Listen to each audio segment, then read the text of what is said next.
Marcus' chin pushed through the screaming wind, his thermal scanner beeping frantically in his gloved hand.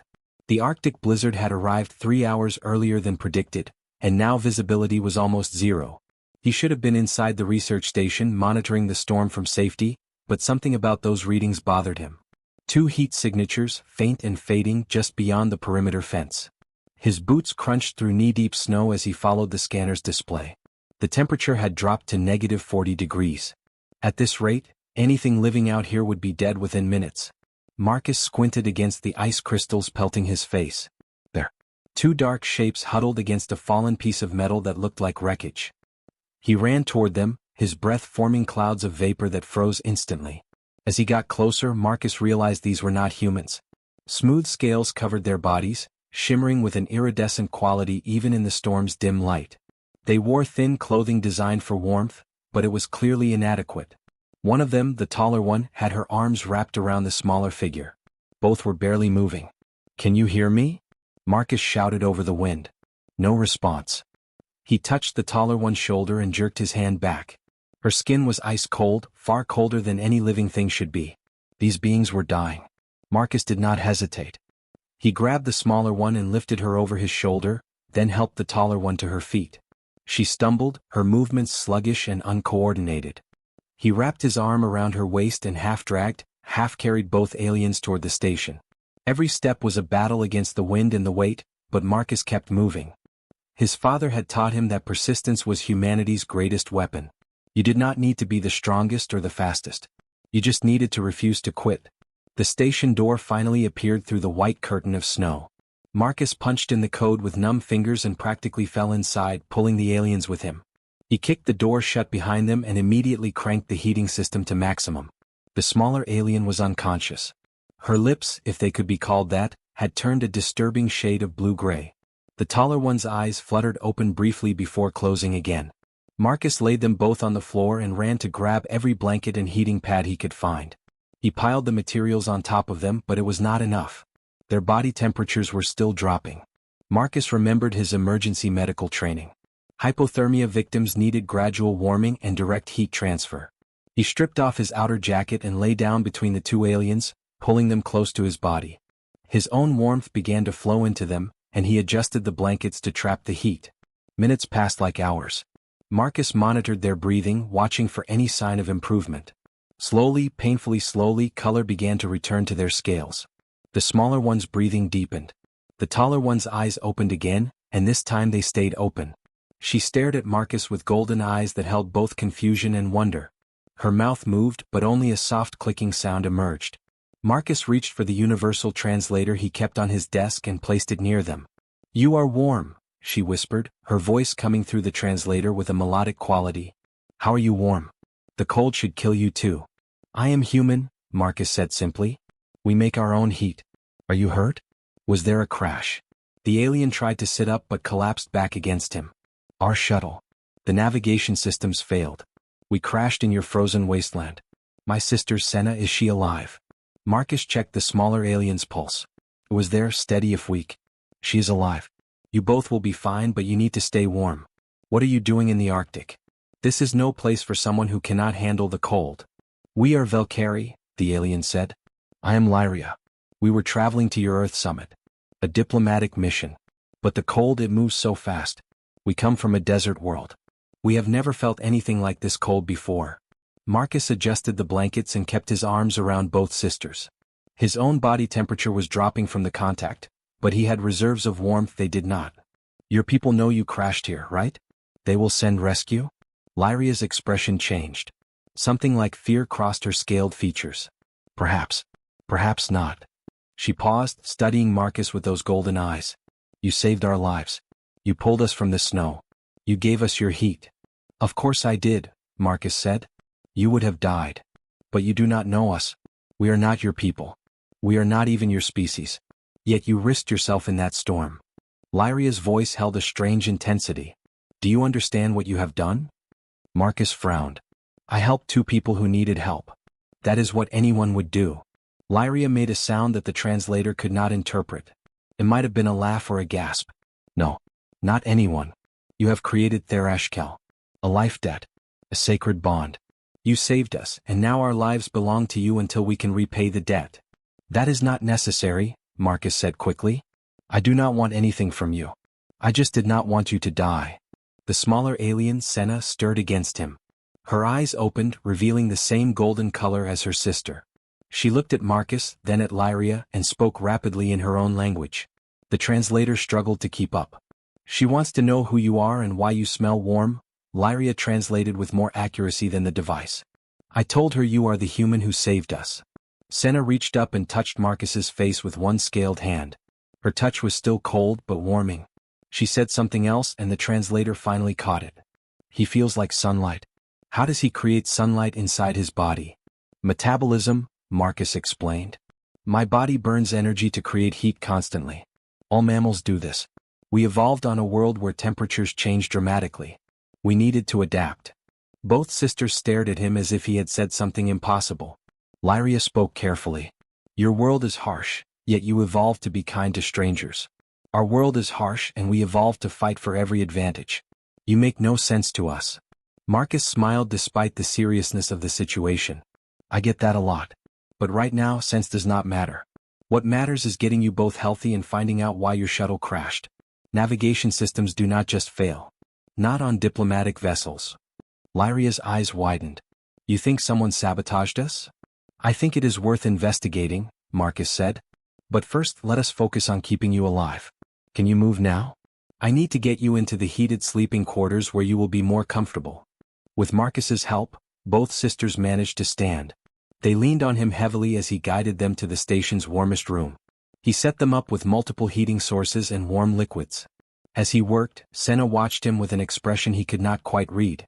You do not understand, Senna said quietly. My sister speaks truly. You have bound us together.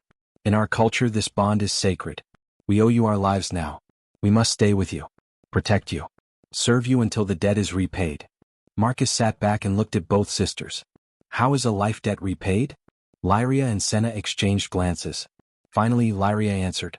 Usually, by saving your life in return. But you saved both of us. This has never happened before. The debt is doubled. Unprecedented. Marcus rubbed his face tiredly.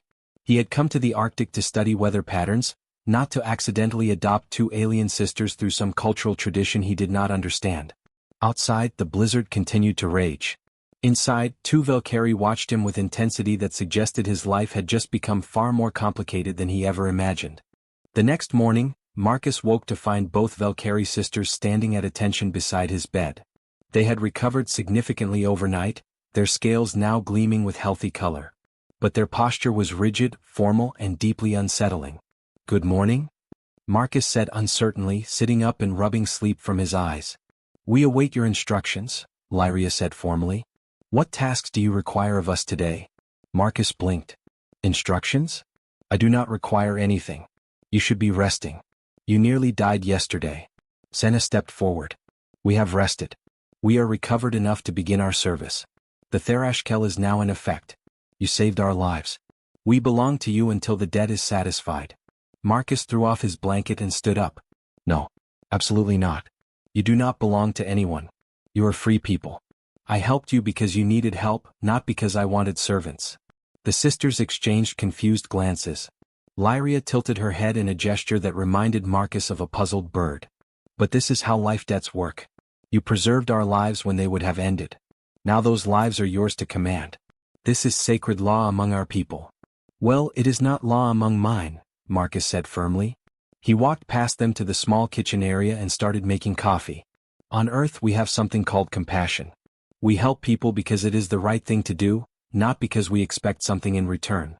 Senna followed him, her movements quick and alert.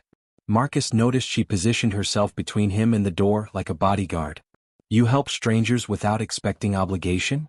Without payment? Without binding them to you? Yes, Marcus said, pouring water into the coffee maker. That is what decent people do. Both sisters stared at him in silence. Finally, Lyria spoke quietly. Your species is very strange. On our world, survival is competitive. We do not waste resources on those who cannot benefit us. Helping a stranger is considered foolish. Marcus turned to face them.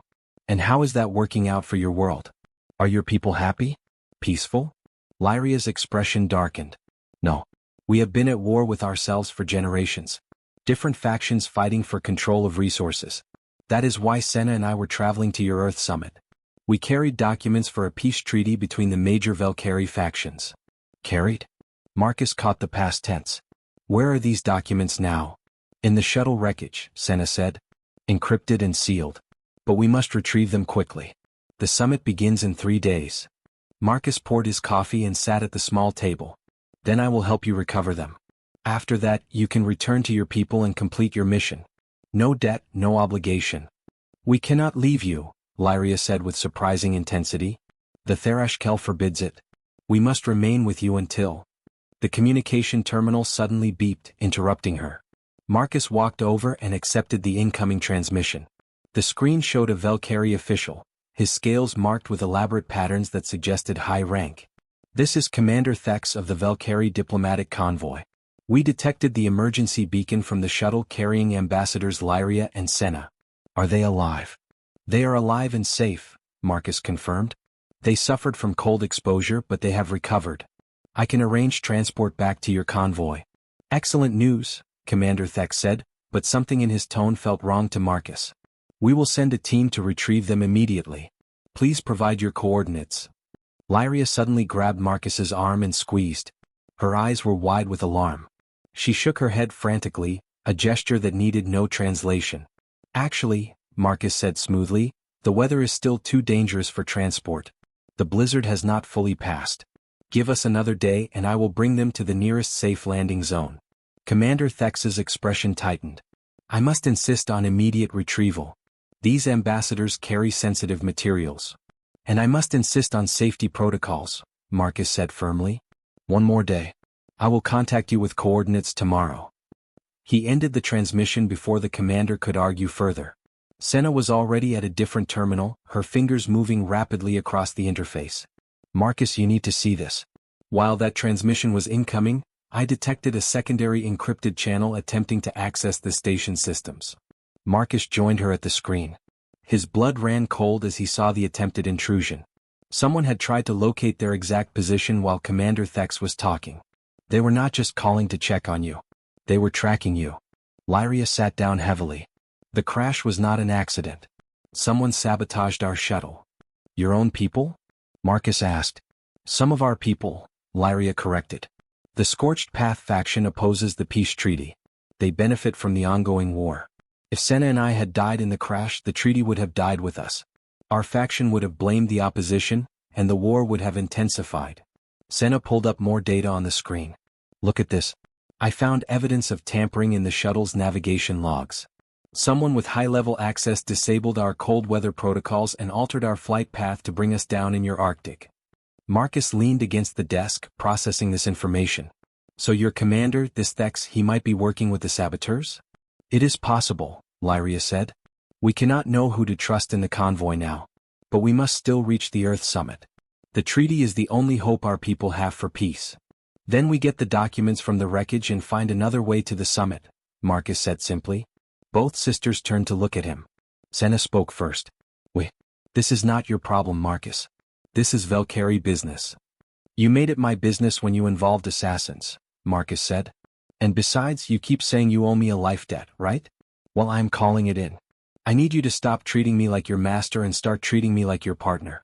We work together to solve this problem. Lyria stood and approached him. That is not how Therashkel works. You do not understand. Then make me understand, Marcus said. Explain it to me. Senna answered this time, her voice softer than before. When someone saves a Valkyrie life, it creates a bond. The saved person feels incomplete, unfulfilled until they can return the favor. It is not slavery. It is debt that weighs on the spirit. We cannot rest, cannot be at peace until we have balanced the scales. But I saved both of you, Marcus said. And I do not want my life saved in return. I want to help you complete your mission. Would that not balance the scales? The sisters looked at each other. Something unspoken passed between them. Finally, Lyria nodded slowly. Perhaps. But if we accept your help, you become part of this conflict. The Scorched Path will see you as an enemy. They will try to kill you along with us. Marcus finished his coffee and set the cup down. Let them try. I have survived in the Arctic for 3 years. I know this environment better than any Valkyrie assassin. And I have something they do not. What is that? Senna asked. I have you two watching my back, Marcus said with a slight smile. If you insist on this life-death thing, you might as well make yourselves useful. For the first time since they met, Senna smiled back. It was a small expression, barely there but genuine. You are a very strange human, Marcus Chin. On our world, leaders command through fear and power. You command through kindness and logic. I am not your leader, Marcus said. I am your friend. There is a difference. Lyria moved to the window and looked out at the frozen landscape. We must retrieve the documents today. The assassins know we survived. They will be coming. Marcus grabbed his cold weather gear and started putting it on. Then we move fast. Senna, can you locate the exact crash site? Already done, Senna said, displaying a map on the screen. It is 3 kilometers from here. But Marcus, the temperature outside is -30 degrees. Lyria and I cannot survive long in that cold. Marcus pulled out 2 thermal suits from his emergency supplies. Put these on. They are designed for extreme cold. And stay close to me. My body heat will help if you start to freeze again. As they prepared to leave, Lyria touched Marcus's shoulder. You should know something. In Valkyrie culture, very few choose to help strangers. But those who do are considered the strongest of us, not the weakest. My people have forgotten this wisdom.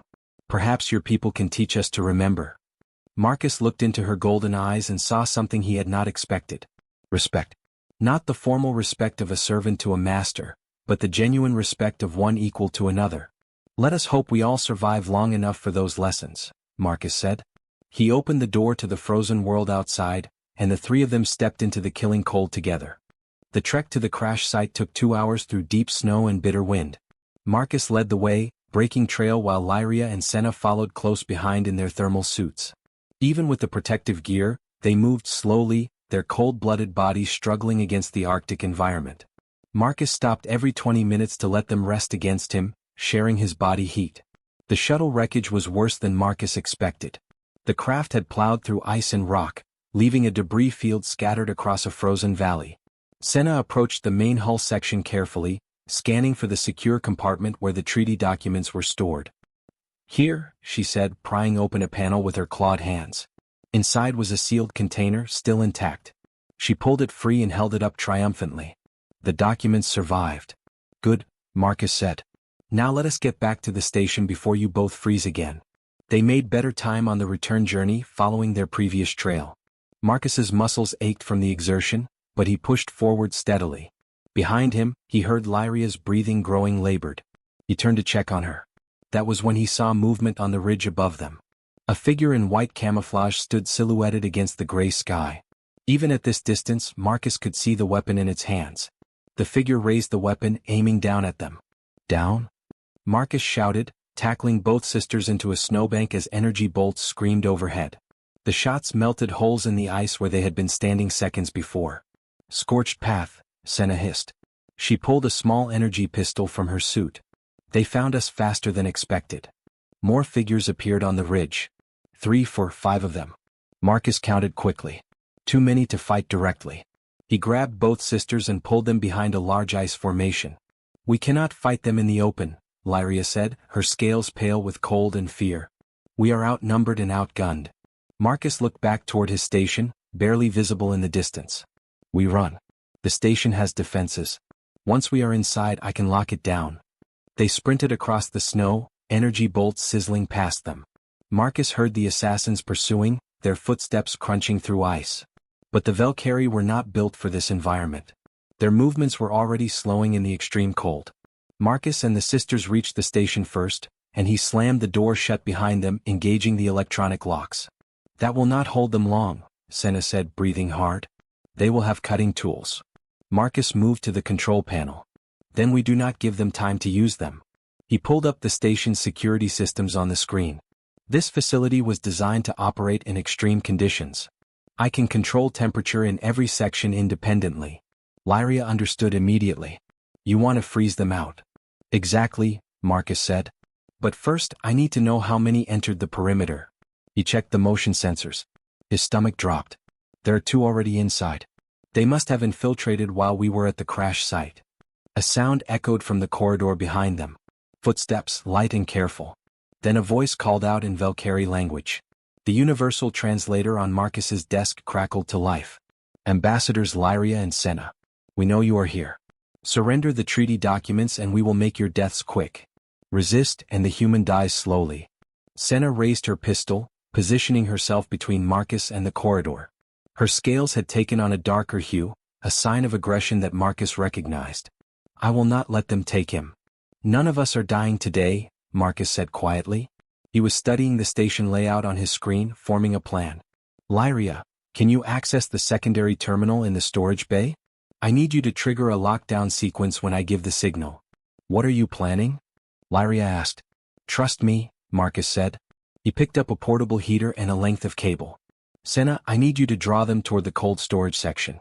Make noise, make them chase you. But do not go inside the storage room itself. Senna nodded, understanding his intent immediately. She moved down the corridor, deliberately making her footsteps audible. She called out in her own language, taunting the assassins. Marcus heard answering voices, then the sound of pursuit. He moved quickly through a parallel corridor, reaching the cold storage section ahead of the assassins. This room was designed to preserve biological samples at extreme temperatures. Currently, it was set to -50 degrees Celsius. Marcus overrode the safety protocols and dropped the temperature to -70. Senna appeared at the end of the corridor, running at full speed. 2 Valkyrie assassins followed her, weapons raised. She dove past the storage room entrance just as Marcus had instructed. The assassins, focused on their target, did not notice the temperature drop until they were inside the storage room. Now Lyria. Marcus shouted into his communicator. The storage room door slammed shut. Through the reinforced window, Marcus could see the 2 assassins pounding on the glass. In the extreme cold, their movements were already becoming sluggish. Their weapons fell from numbing hands. Within 30 seconds, both collapsed to the floor, unconscious from rapid hypothermia. They are not dead, Marcus said, checking the monitors. Just unconscious. At that temperature, their bodies shut down to conserve energy. They will wake up with no permanent damage if we revive them within an hour. Senna stared at him with something like awe. You defeated trained assassins without firing a shot. Using only the cold they should have expected. They expected weapons and tactics, Marcus said. They did not expect the environment to be the weapon. Lyria's voice came through the communicator. Marcus, I am detecting more heat signatures outside. At least 6 more assassins approaching the station perimeter. Marcus pulled up the external cameras. She was right. The remaining assassins had regrouped and were preparing to breach the main entrance. They had cutting equipment and what looked like portable heaters. They had learned from watching their companions fall. We cannot stay here, Marcus said. Even if we freeze them all, eventually they will adapt or call for reinforcements. We need to reach the Earth summit. It is 3 days away on foot, Lyria said, joining them from the storage bay. Through frozen wilderness. We barely survived 2 hours outside. How can we possibly survive 3 days? Marcus was already pulling out maps and supply lists. Because I know this terrain and because we do not have a choice. The summit is our only hope. Once we reach it, you will be under Earth protection. The assassins cannot touch you there. They will hunt us every step of the way, Senna said. This will not be a simple journey. This will be war. Then we fight smart, Marcus said. We use the cold. We use the terrain. We use every advantage Earth's environment gives us. He looked at both sisters. You said your people evolved on a desert world where everyone fights for themselves. Well, I evolved on a world where cooperation and persistence win wars. Let me show you how humans survive. Lyria moved to the window and looked out at the frozen landscape. The assassins were setting up their cutting equipment at the main entrance. Time was running out. She turned back to Marcus with resolve in her golden eyes. 3 days through ice and death, she said. With assassins hunting us and no shelter. Most beings would call this suicide. Marcus smiled grimly as he loaded supplies into packs. Most beings did not evolve on Earth. Senna grabbed the extra thermal units. Lyria, secure those documents in a waterproof case. We leave in 5 minutes through the emergency exit tunnel. Where does that tunnel lead? Senna asked. Straight into the worst blizzard zone in this region, Marcus said. Which is exactly why they will not expect us to go that way. The sound of cutting torches echoed through the station. The assassins would breach the entrance soon. Marcus shouldered his pack and looked at the 2 Valkyrie sisters who had entered his life just 1 day ago. Already they felt like partners he had known for years. Are you ready? He asked.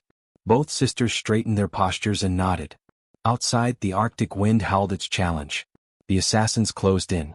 And somewhere 3 days away, a summit that could bring peace waited for documents that might never arrive.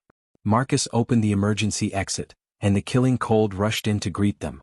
The emergency tunnel led them 2 kilometers from the station before emerging in a ravine filled with ice and snow. Marcus checked his compass and GPS unit, then pointed northeast. The wind bit at his exposed face, but he ignored it. He had spent 3 years in this environment. His body knew how to endure. Behind him, Lyria and Senna struggled forward in their thermal suits. Even with the heating elements, Marcus could see them shivering. He stopped and opened his coat. "Come here," he said. "Both of you. Press close." The sisters hesitated, then moved against him. Marcus wrapped his arms around them both, sharing his body heat. He could feel the cold radiating from their scales even through the layers of clothing. After 5 minutes, their shivering lessened. "How do you generate so much warmth?" Lyria asked, her voice muffled against his shoulder. "It feels like standing next to a fire." "My metabolism runs constantly," Marcus explained. "I burn energy to maintain my body temperature. Right now, I am burning extra energy because of the cold and the exertion. My body adapts automatically." Senna pulled back to look at him. "But that must require enormous amounts of food. How do you sustain it?" "Humans can survive on relatively little," Marcus said. "We evolved to go long periods without food. Our ancestors hunted by chasing prey until the prey collapsed from exhaustion. We would track animals for days, never giving up, never stopping. Persistence hunting, it is called. We are not fast, but we never quit." They continued walking. Marcus set a steady pace, not too fast but relentless. Every hour, he stopped to let the sisters warm themselves against him. During these breaks, he shared food from his pack and explained the terrain they were crossing. "See those patterns in the snow?" he said, pointing to subtle variations in the white landscape. "Those show where the ice is thinner. We avoid those areas. And those rocks there, they absorb heat during the brief periods of sunlight. We can shelter against them." Lyria studied the landscape with new eyes. "You read the environment like I read diplomatic documents. Every detail has meaning." "Survival requires attention," Marcus said. "Earth taught humans to notice everything or die. Your people evolved under constant heat. Ours evolved under constant change. Summer to winter, day to night, feast to famine. We learned to adapt to everything." On the second day, Senna asked the question that had clearly been bothering her. They were huddled in a small ice cave Marcus had found, waiting out a particularly vicious storm. "Marcus, your world is so harsh. The cold can kill in minutes. The heat in other regions can do the same. You have predators, diseases, natural disasters.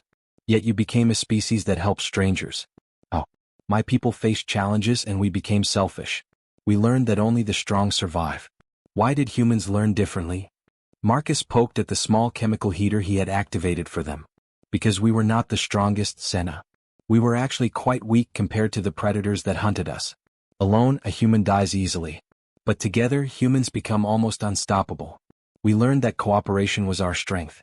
A human who helps others gets help in return. A human who refuses to help gets abandoned. Natural selection did not favor the strongest individual among humans. It favored the most cooperative group." Lyria wrapped her arms around herself. "So kindness is not weakness for humans. It is strategy." "It started as strategy," Marcus admitted. "But over time, it became part of who we are.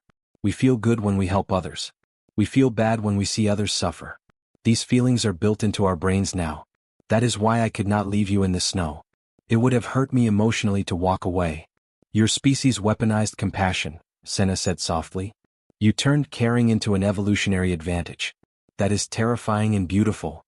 The storm outside intensified. Through the cave entrance, visibility dropped to 0. Marcus checked his supplies. They were running low on food, but he did not mention this to the sisters. He had eaten less than his share since the journey began, ensuring they had enough energy to maintain their body temperatures. On the morning of the third day, Marcus was breaking camp when Lyria grabbed his arm. "Movement. Behind those ice formations. Multiple signatures." Marcus dropped low and pulled out his binoculars. 5 Valkyrie in cold weather gear moved across the landscape, clearly searching for tracks. The assassination team had caught up with them. "How did they find us?" Senna whispered. "They probably have tracking equipment keyed to your biological signatures," Marcus said. "Can you mask your heat signatures somehow?" Not without equipment we do not have, Lyria said. Marcus thought quickly. They were still 12 hours from the Earth summit location. The assassins would overtake them long before they reached safety. Unless... I have an idea, Marcus said.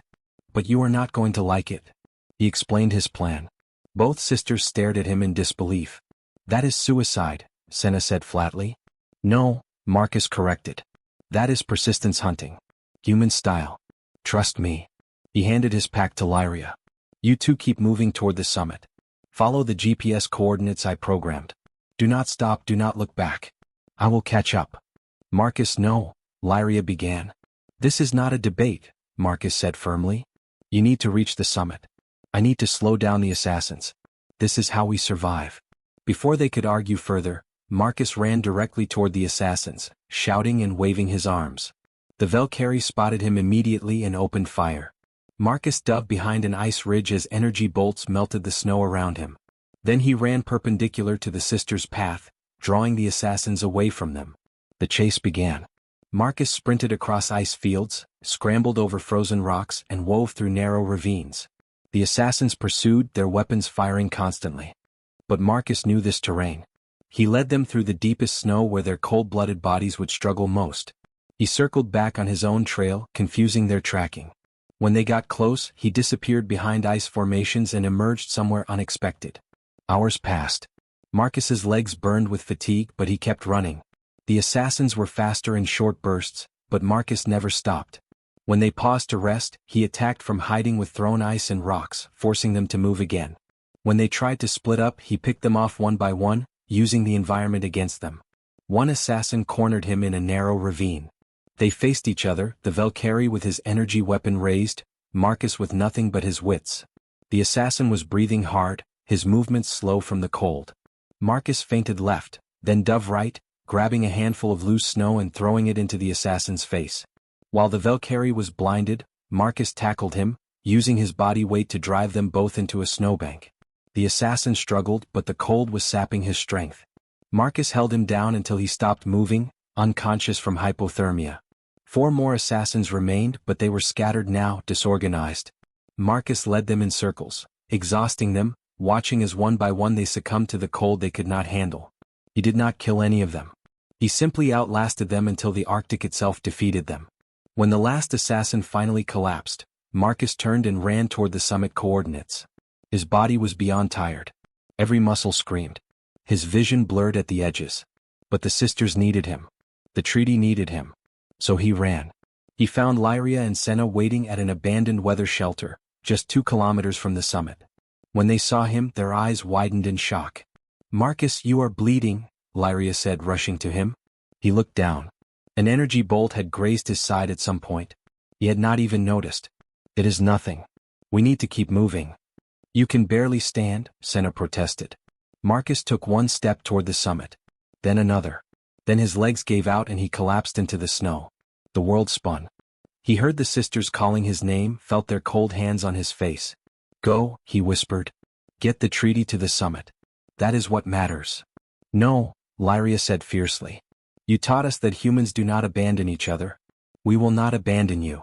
Marcus felt them lifting him, supporting his weight between them. They were so much weaker in this cold, yet they carried him forward. Step by step, the 3 of them moved toward the summit, lights visible in the distance. Marcus's consciousness faded in and out. But through it all, he felt the sisters' grip on him, steady and unbreaking. They had learned his lesson after all. They had learned what it meant to be human. Marcus woke to voices arguing above him.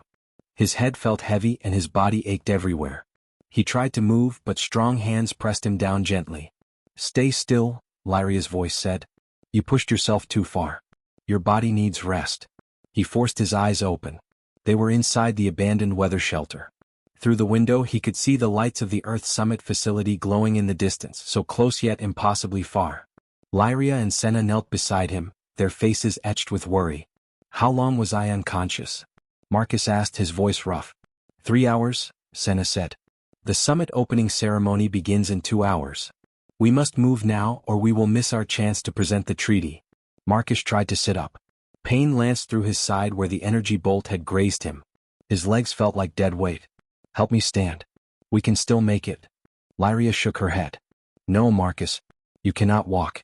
Your body is shutting down from exhaustion and blood loss. If we force you to move now, you will die. Then go without me, Marcus said. Take the treaty documents and complete your mission.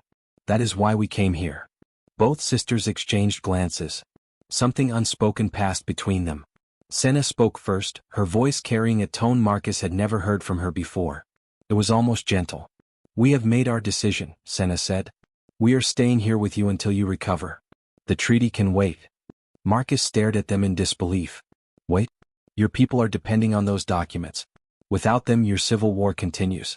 Thousands, maybe millions will die. You cannot sacrifice that for one person. We can, Lyria said quietly. And we will. You saved our lives. You protected us through 3 days of ice and death. You fought 5 assassins alone to give us time to escape. We will not abandon you now. That is insane, Marcus said, trying to inject force into his voice despite his weakness. I did all of that so you could complete your mission. You are throwing away everything we worked for. Senna placed her hand on his chest. Her scales were cold, but her touch was careful. You taught us something these past days, Marcus.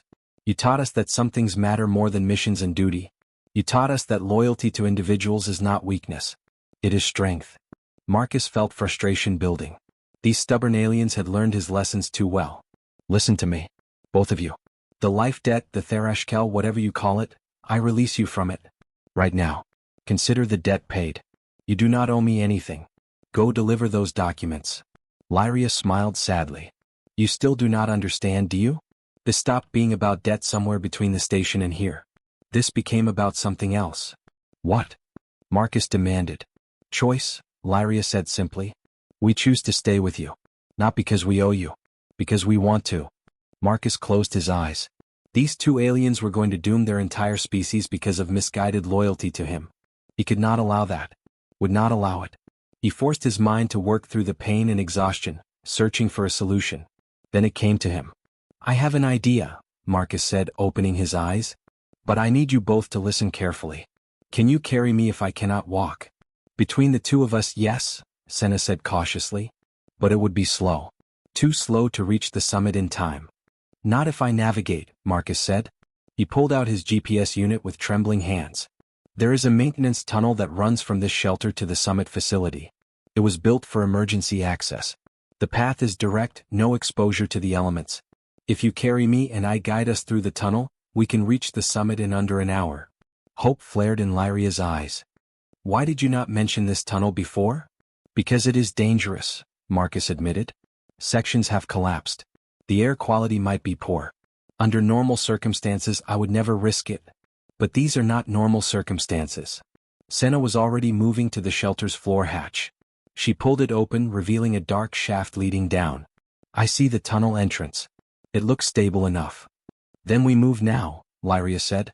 She and Senna lifted Marcus carefully, supporting him between them. His injured side screamed in protest, but he bit back any sound of pain. They had enough to worry about without adding his discomfort to the list. The tunnel was exactly as Marcus remembered from the maintenance records he had studied years ago. Dark, cold, and cramped, but structurally sound. He directed the sisters at each intersection, his voice steady despite the pain that pulsed through him with every movement. They encountered one collapsed section, but Senna's strength and claws made short work of clearing a path through the rubble. Marcus lost consciousness twice during the journey, waking each time to find the sisters still carrying him forward with grim determination. Finally they reached a ladder leading upward. Light filtered down from above. Voices echoed, speaking in multiple languages. The summit. We made it, Lyria whispered. With the sisters supporting him, Marcus climbed the ladder one agonizing rung at a time. They emerged into a maintenance room. Through the door they could hear a large gathering. The opening ceremony had already begun. Go, Marcus said, leaning against the wall. I can wait here. You need to get those documents to the assembly. But the sisters did not leave him. Instead, they opened the door and supported him as they entered the main chamber. Hundreds of beings from dozens of species filled the space. On the central platform, speakers addressed the crowd about interspecies cooperation and peace. The arrival of 2 Valkyrie carrying a bleeding human caused an immediate stir. Security personnel rushed forward, but Lyria held up her hand, holding the sealed treaty documents high. I am Ambassador Lyria of the Valkyrie Diplomatic Corps, she announced, her voice carrying through the chamber. I bring documents of peace for my people. But I also bring evidence of betrayal. The chamber fell silent. Every eye turned to them. Lyria opened her communicator and projected data onto the large screens around the room. Images of the sabotaged shuttle, recordings of the assassination attempts, and proof of conspiracy within the Valkyrie diplomatic convoy. Commander Thex and others in our delegation belong to the Scorched Path faction, Lyria continued. They tried to kill my sister and me to prevent this treaty from reaching you. They wanted our people to remain at war. But they failed. They failed because one human refused to let us die. She gestured to Marcus, who stood with Senna's support. Marcus Chin saved our lives. Not once but many times over 3 days. He asked nothing in return. He expected no reward. He helped us because, in his words, it was the right thing to do. If humanity can produce individuals like this, then perhaps there is hope for the rest of us to learn such compassion. The Earth representatives in the chamber stood and applauded. Other species joined them. Marcus felt his face flush with embarrassment. He had not done anything special. He had just refused to quit. Over the next hour, medical personnel treated Marcus's wounds while Lyria formally presented the treaty documents to the Valkyrie Peace Faction representatives. Commander Thex and his co-conspirators were taken into custody by Earth security. The treaty was authenticated and signed, witnessed by representatives from 40 different worlds. It was done. The war would end. Afterward, as Marcus sat in a medical bay with fresh bandages and painkillers in his system, both sisters entered. They had changed into formal diplomatic robes, looking every bit like the important ambassadors they were. The Valkyrie Peace Council has offered us positions as chief negotiators, Lyria said. High-ranking roles. We would help rebuild our entire civilization. That is amazing, Marcus said sincerely. You both deserve it. When do you leave? We are not accepting the positions, Senna said. Marcus blinked. What? Why not? Because we would have to return to the Valkyrie home world, Lyria explained. We would be separated from you. And we have decided that is unacceptable. The life debt is paid, Marcus protested weakly. More than paid. You do not need to stay with me. Senna sat on the edge of his medical bed. You are right. We do not need to stay. We want to stay. There is a difference. Your world calls it family, yes? Lyria added. Beings who choose to remain together not because of obligation, but because they care for each other. We have no family left on our world. But we have found family here. With you. Marcus looked at both of them. 3 days ago they had been strangers from different worlds. Now they had fought together, bled together, and refused to abandon each other when logic said they should. That was not debt. That was not obligation. That was family. What will you do? Marcus asked quietly. The Earth government has offered us positions as cultural liaisons, Lyria said. We would help other species understand human cooperation and empathy. We would teach what you taught us. And we would stay close to your research station, Senna added. Someone needs to make sure you do not freeze yourself next time you decide to rescue stranded aliens. Marcus laughed, then winced as the movement pulled his injuries. My station is not exactly built for 3 people. Then we will expand it, Lyria said with a smile. Together. That is what families do, yes. They build a home together. Marcus looked at these 2 Valkyrie sisters who had crashed into his life during a blizzard. He thought about the Therashkel, the life debt that had bound them. But that debt had transformed into something else during their journey through ice and death. It had become trust. It had become loyalty. It had become love, not romantic, but the deep love of beings who have seen each other at their worst and chose to stay anyway. Yes, Marcus said softly. That is exactly what families do. Through the medical bay window, the Arctic lights danced across the sky. The blizzard had passed. The war had ended. And 3 beings from 2 different worlds had found something more valuable than peace treaties or diplomatic positions. They had found each other. Senna reached out and took Marcus's hand in her scaled one. Lyria did the same with his other hand. The 3 of them sat in comfortable silence, watching the lights paint colors across the ice. Tomorrow they would return to the station. Tomorrow they would begin building their new life together. But tonight they simply sat together as family, bound not by debt or duty but by choice. And in the end, choice was the strongest bond of all.